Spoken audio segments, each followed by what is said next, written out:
c'est parce que la communauté européenne veut imposer un contrôle technique encore plus drastique aux voitures, parce que les motos ça n'existe pas, ils veulent l'imposer dans les motos.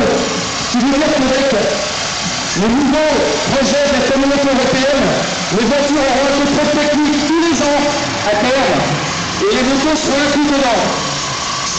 Il n'y a aucun rapport qui spécifie une quelconque relation entre l'état des véhicules et l'accidentologie.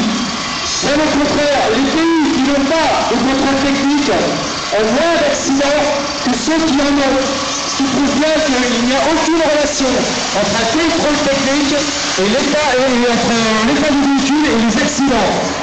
On en a soumis à un fort lobby financier de la part des industriels du contrôle technique, DEKRA en tête, qui veulent absolument faire passer cette loi pour nous prendre encore une fois la loi sur le dos à vous, les usagers de la route, aussi bien motards qu'automobilistes. Ce qui veut dire que les gens qui ont les moyens de s'acheter un véhicule tous les 2 ans, ils n'auront pas de contrôle technique. Et c'est encore les plus démunis qui seront obligés de passer à la caisse tous les ans parce qu'ils n'auront pas les moyens de changer leur voiture. Les motards aujourd'hui n'ont pas de contrôle technique. Les motards ne veulent pas, et ils veulent surtout que les automobilistes soient solidaires avec eux, de façon à ce que toute la et qu'il n'y ait rien d'autre que l'esprit du lobbying des sociétés de contrôle technique auprès des instances européennes. Encore une fois, les pays qui n'ont pas de contrôle technique ont moins d'accidents. Pourquoi? Tout simplement parce que les gens font eux-mêmes leur révision et qu'il s'avère que dans les pays où il y a un contrôle technique, les gens attendent le contrôle technique avant de faire les réparations. Voilà. Il s'avère aussi que les motards ont une relation différente avec leurs véhicules que les automobilistes. Les motards sont des passionnés en général, les motos sont très bien entretenues. D'autant plus que sur une moto, s'il y a un problème technique, c'est sans faille, c'est sans navire, c'est l'accident. Voilà, ça pardonne pas. Donc les motards sont pas complètement abrutis, ils entretiennent leur véhicule.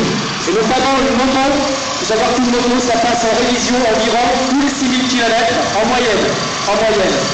Et que donc les moteurs sont déjà bien entretenus. Ça va être chaud.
Au siège social à droite, vous pouvez aller voir sur YouTube ou sur motomac.com.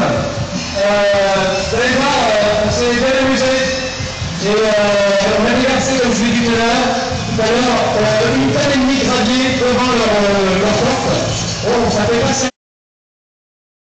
Ils ne veulent pas laisser passer la manifestation alors que c'était prévu. Voilà, donc ça vous informe bien sur la mentalité et sur l'état d'esprit aujourd'hui de la connivence entre les pouvoirs publics et les pouvoirs financiers. Alors on va négocier, si ça passe pas, on passe en force.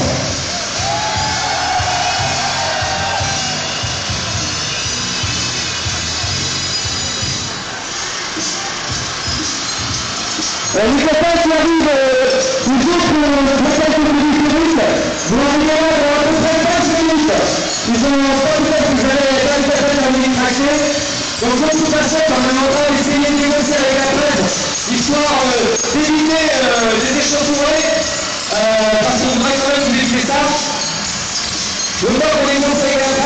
voir si ça va se passer, comment ça va se passer. En tout cas, les copains qui vont arriver arrivent ici, on les a mis sur les wikis. Ils sont vraiment aussi 15 minutes ici.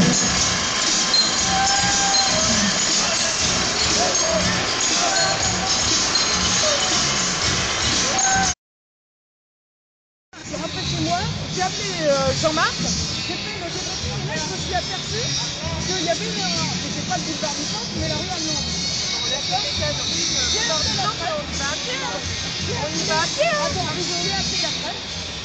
J'ai eu monsieur Pichonnier qui m'a dit ok pour la rue Amelot, allez-y, mais surtout cette factorerie devant le cirque et tout, parce qu'on a un supérieur qui adore le cirque, etc.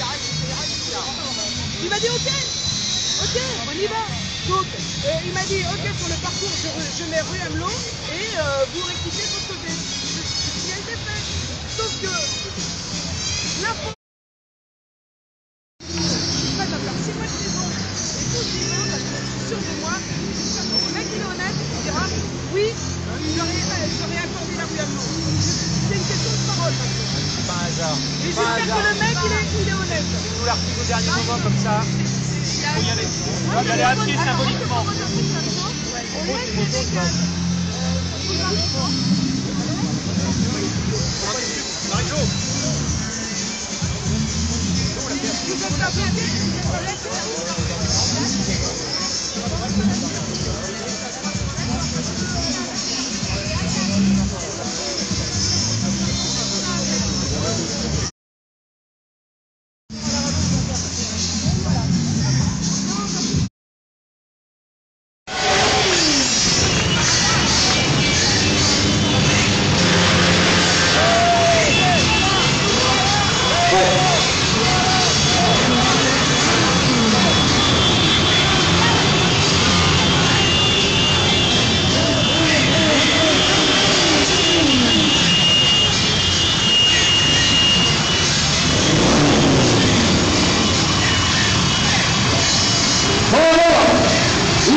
La préfecture vient de céder, donc on va pouvoir passer rue Amelot. Sauf que le centre technique, le contrôle technique a été prévu, ils ont fermé les locaux. Alors, on va quand même pour l'élection symbolique, alors commencer dans la famille, vous véhiculez les zones, et on vous demande de ne pas péter les locaux, surtout de ne pas les dégrader. On a donné la promesse à la préfecture de ne pas péter les locaux. Au départ, d'ailleurs, on n'était pas allé pour ça. On fait l'élection symbolique là-bas, et les copains du 91 sont en train de nous rejoindre. Donc là, c'est bon, on va pouvoir y aller. Donc là, la préfecture a cédé.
Le sale boulot qu'on leur demande de faire, on s'aperçoit que le gouvernement n'a pas autant changé que ça en fin de compte. La répression est toujours là. La préfecture aujourd'hui nous a fait plus chier que d'habitude. Ça fait 30 ans qu'on fait des manifs, 30 ans que ça s'est toujours bien passé, mais aujourd'hui ils ont emmerdé. Donc, un gros oui à la préfecture.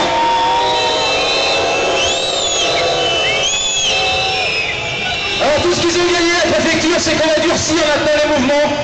Parce que jusqu'à présent, on faisait ça très correctement. Et bien maintenant, quand il y aura des manifs, ils auront du mal à se faire. Et puis dans les grosses manifs comme ça, on ne veut pas vous mettre en danger. Donc on va multiplier les opérations commando comme celle qu'on a fait jeudi. Et ça on sait faire. Étant donné que chez nous on a aussi des anciens militaires et qui savent nous briefer. Non, je plaisante. Enfin, il y en a quand même, hein. Il y a un peu de tout à la FFMC. Hein. Voilà, donc on a multiplié les opérations pour faire chier, puisque quand on se comporte correctement, on nous prend comme des délinquants, on nous traite comme des délinquants. Regardez un peu le comité d'accueil. Regardez les filles, ces beaux garçons en uniforme. Bon, vous ne pouvez pas faire grand chose avec eux, ils ont mis les boucliers devant eux. Hein. Pour traverser ça, c'est pas évident. Hein. Bon, de toute façon, en plus, ça sert absolument à rien qu'ils soient là, puisque de toute façon, c'était la fin de la manif, et on avait décidé de s'arrêter là où on a mis le camion. Voilà. Donc, les pauvres garçons, ils avaient fait chier pour rien, alors qu'ils pourraient être en week-end en train de faire du VTT ou pousser de la fonte. Mais non, on les a encore emmerdés, et on leur a dit, allez, il y a du motard là-bas, tous les mecs casqués ensemble, laissez les motards. Bon. Alors, ce contrôle technique, puisque maintenant il y a du monde là sur cette place, il y a des piétons, des automobilistes, des CRS qui sont aussi motards et automobilistes. Messieurs les CRS, vous savez pourquoi on manifeste aujourd'hui? C'est pas pour foutre la merde, c'est pas parce qu'on a envie de se balader, parce qu'on serait mieux sur le bord de la mer en train de se faire une balade en bécane. C'est tout simplement parce que le lobbying des industriels du contrôle technique, Décra en tête, sont en train de faire une pression sur la communauté européenne, sur l'Union européenne, pour faire passer un contrôle technique pour les motos, et surtout pour faire passer un contrôle technique beaucoup plus draconien pour les voitures. Ce qui veut dire que les gens qui ont des sous pour s'acheter les voitures tous les 2 ans, des voitures neuves, ils n'auront pas de soucis. Par contre, les gens qui n'ont pas d'argent pour s'acheter une voiture neuve, ils seront obligés de passer à la caisse tous les ans. Puisque maintenant, le contrôle technique qu'ils veulent nous mettre en place, c'est tous les ans. Or, et le contrôle technique moto n'existe pas, ils veulent aussi mettre en place un contrôle technique et l'unifier avec le contrôle technique voiture tous les ans.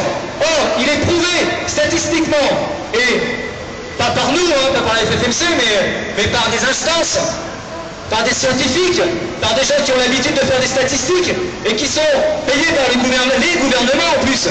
Donc il est prouvé qu'il y a beaucoup plus d'accidents dans les pays où il y a des contrôles techniques que dans les pays où il n'y en a pas. C'est quand même curieux. Et en fait, on s'est aperçu que les gens qui n'ont pas de contrôle technique chez eux, ben, ils révisent régulièrement leur véhicule, et ceux qui ont un contrôle technique, ben, souvent ils attendent en se disant, ben, je vais rester